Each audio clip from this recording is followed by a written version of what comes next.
Maraknya penggunaan sepeda listrik di kalangan masyarakat menjadi perhatian Polres Oku untuk keselamatan warga agar tidak mengendarai sepeda listrik di jalan raya.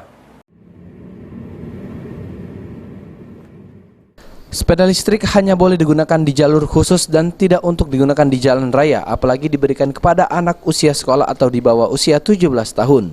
Keterangan tersebut disampaikan oleh Kapolres Oku AKBP Danu Agus Purnomo. Menurut pria berpangkat 2 melati di pundak ini, penggunaan sepeda listrik di jalan raya sangat beresiko dan bisa menyebabkan kecelakaan. Apalagi penggunanya oleh anak-anak usia sekolah atau di bawah umur.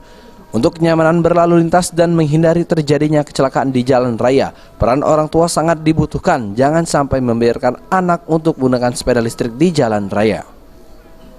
Kita minta kepada para orang tua khususnya untuk mengawasi, karena sekali lagi kita tidak tahu kondisi di jalan seperti apa. Banyak pengendara-kendaraan, apakah itu roda 2 maupun roda 4 dengan kondisi emosi yang berbeda-beda. Jangan sampai karena mungkin kita ingin memperhatikan, ingin membuat anak senang, tapi dampak yang timbulkan nanti akan fatal. Jadi sekali lagi kita menghimbau, walaupun itu ada judulnya sepeda listrik, kita minta supaya para orang tua lebih bisa memberikan perhatian untuk misalkan tidak menggunakan jalur-jalur yang memang ramai.